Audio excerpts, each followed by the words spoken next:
Well, I'm going to start this over. We got a couple of sycamore trees right there that are just absolutely huge. I mean, they're probably 6 foot around at the bottom. And this sycamore tree is loaded. I mean, absolutely loaded with daggone nests. I counted like 24 of them around there. Counting, Crazyflint says he's counted 24 what, nests or? Yes, and there's 25 I see right here.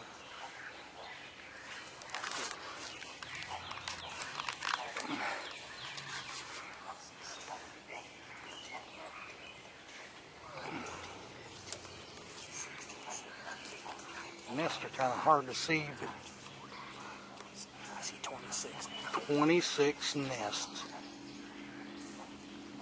And just about 2 minutes ago, before I turned the camera on, there's probably a dozen daggone blue herons up in there. There's one right there. You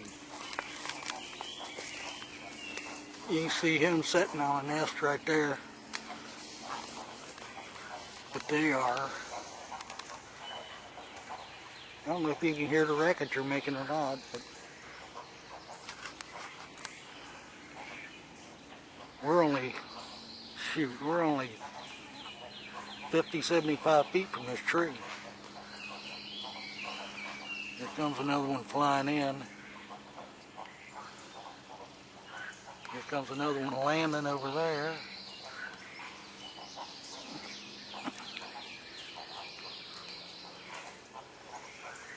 Doggone things are all over this tree. That's amazing. I've never seen anything like that in my life. And I've spent a lot of years in the fields and in the woods. That's pretty cool. Alright, well, we're going to try to get out of here.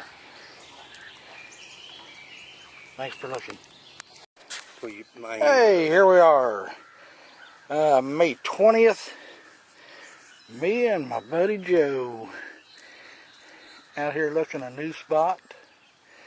Got a little bit of ground to look, but he just walked up on a nice little midsection. Doggone Carter Cave material. Well, I wish that was whole, buddy. That's a pretty piece of plant now. Well, we've been out here grand total about 10 minutes or so. But if we find anything else, we'll be glad to show you. Alright. Yeah, I bet it is translucent. You want to see any more now? Oh, yeah. Hard to tell, but yeah, that's pretty sweet. Find the rest of it. Well, probably this kid 84 times. 84 times? Probably. Well, it was probably whole till the 83rd time. Yeah. I got one to show you when we get home. You already seen the base that I found down at the cemetery? Yeah. It was a pine tree. You probably don't remember it, but I went down there the other day after it rained, and I thought, well, fuck, every time it rains, I'll come back. And I just accidentally seen a piece of flint sticking up this way. It was like a drill. Yeah. So I pulled that son of a bitch up out of there. I looked at that. It's about that long. I swear it looks like a piece of that other arrowhead. I got home, and the point was missing off this too. Wow. Boom. Fit. Perfect So now match. I got one that big, but I missed Wow. the tip yet. Man. Well, Joe finds anything else, or should I call him Mr. AKA Eagle Eyes? We'll be back. Alright, thanks for looking. Bye. Well, if I can keep this wind out of here, Joe had to go back to the truck for a little bit. And I'm out here just walking rows by myself. And I'll tell you what, I cannot believe this thing here. I just walked up on this. I want you to look at that thing if I can get out of the light. Oh my goodness.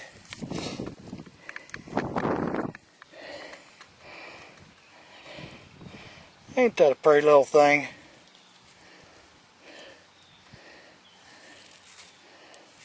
Well, show it to you a little better when we get her cleaned up. But at least I'm able to put up a video today. Man, that monkey's been getting awful heavy. But hopefully I'll be able to get back and show you something else. Alrighty, thanks for looking and all your comments, and we'll talk to you later. Bye. Alright, yep, there's Joe's shoe. What kind of shoe is that? Can anybody tell me? It's not Jim's shoe. There's Maxie. We're going to do a conglomerate video anyhow. Joe's got a couple of things that he's found, and we were just discussing them, and going to do a little short bit on what's it called. Does anybody got an idea of what in the world this is? It looks like a ball of string, and at first we thought, well, maybe it's metal because it's got a little bit of a weight to it. And I took a magnet to it, can't get anything to stick to it, so I thought, well, maybe it's aluminum. Well, you can see that light spot right there. That's a chip out of it right there that I just made with another rock. Is this enough? And it is, I don't know what it is, if it's rock or if it's clay or what, but if you'll notice on a couple of these pieces, this one here kind of comes around and just stops right there. And then on the other side, it looks like it might go inside there. But there's a couple other pieces like that look like they just got ends that stop on them. So we don't have a clue. Maybe somebody out there knows what it is. Okay, I got one more that he found. Not today. But nobody knows what this is. This thing is highly polished.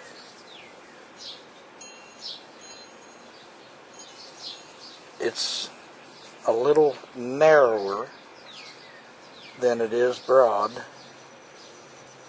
As you can see, it kind of dips in just a little bit on each side there. Comes to a point down on the bottom. But it's pretty heavy too. We were thinking maybe an ungrooved plummet or something, but not for sure. So take a look at it. Give us your best guess. Alright. Well, thanks for looking. And thanks for guessing. Alright, thanks. Bye. There you go. I just walked in from work. Pretty tired, but I want to start off by telling everybody how much I appreciate your views and comments. I know that's not said enough a lot of times on these videos, and I just want you to know I really appreciate it, and I hope you enjoy watching some of mine as much as I enjoy watching everybody else's. But this is kind of a conglomerate video. I haven't put one up in a little bit, but got out and did a hunt with Crazyflint and Pink this past weekend. Then I took a ride up and seen my buddy Joe, and we got out and did a little short hunt.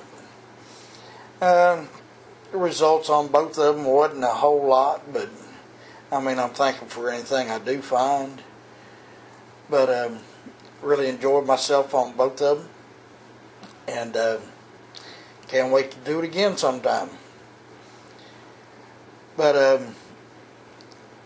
here I've picked up a couple of pieces. I was doing a job a couple weeks ago, and the guy that I was doing the work for, he grew up over in Boone County, Kentucky, and he had several artifacts there at his house, and I was lucky enough to be able to buy a couple off of him. And he had some really nice stuff, and a few of the things he had, he, I guess, sold them off to a trading post in the area about where he lives. And I went down and picked up one thing from that guy that I'm not going to show, but you'll probably find out in an upcoming video of what I picked up. But anyhow, two that I got from him. This first one, it had a little bit of base damage on it, but he had it somewhat reconstructed, but I took it off. It was pretty crude looking, but at least he made an attempt. But the piece definitely deserves something to be done with it. I've been thinking real seriously about sending this off to get the thing restored. It's about 3 3/4 inches. Well, if I can get it back in frame, it's about 3 3/4 inches. Carter Cave flint. And the only thing wrong with it, of course, is the base is broke. But it's still a beautiful piece. I can't believe I was actually able to get it from him.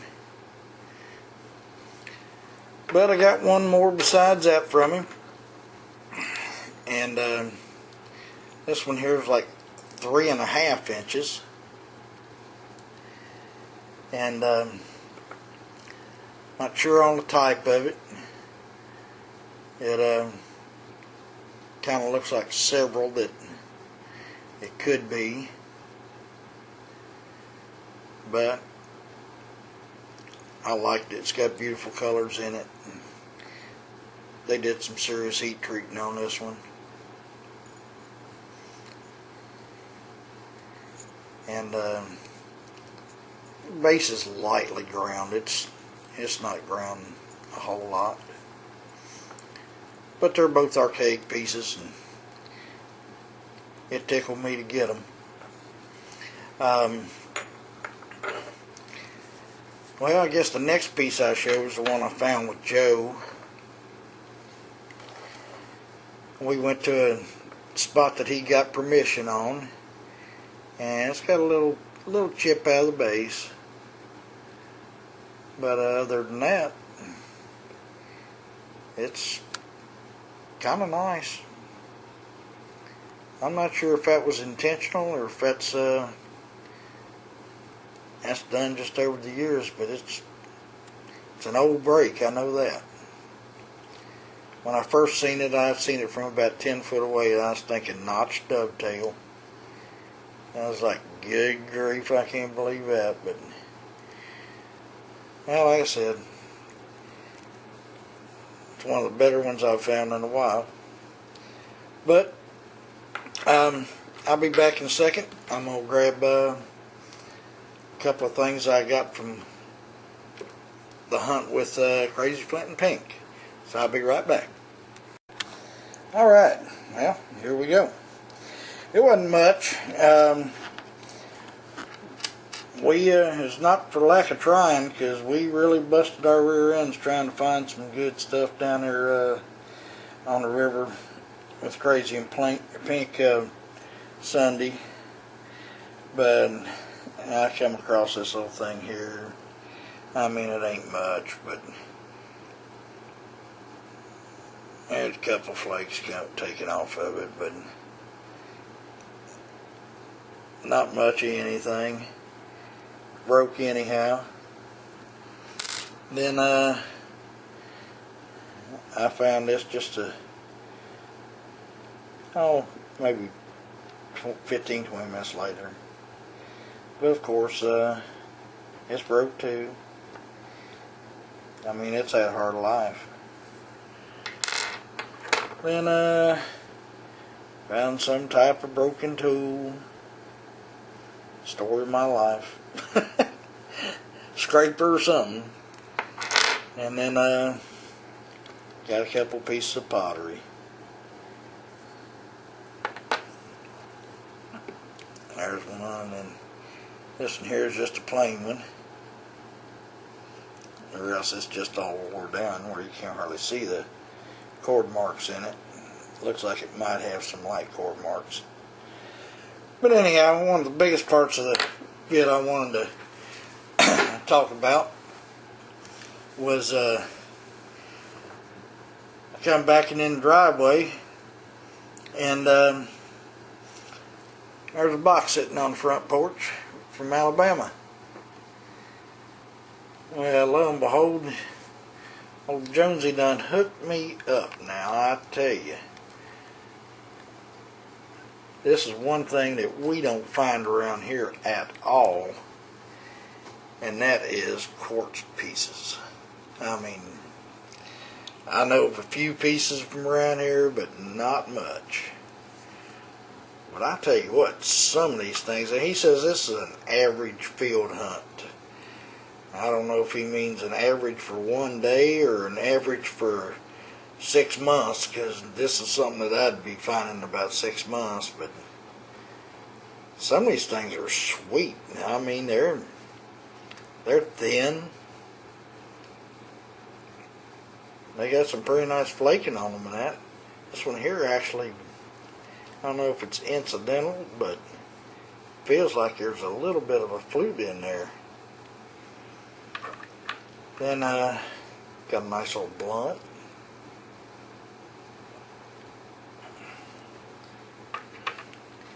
I don't know what half these points are. I'm going to have to look them up, I reckon.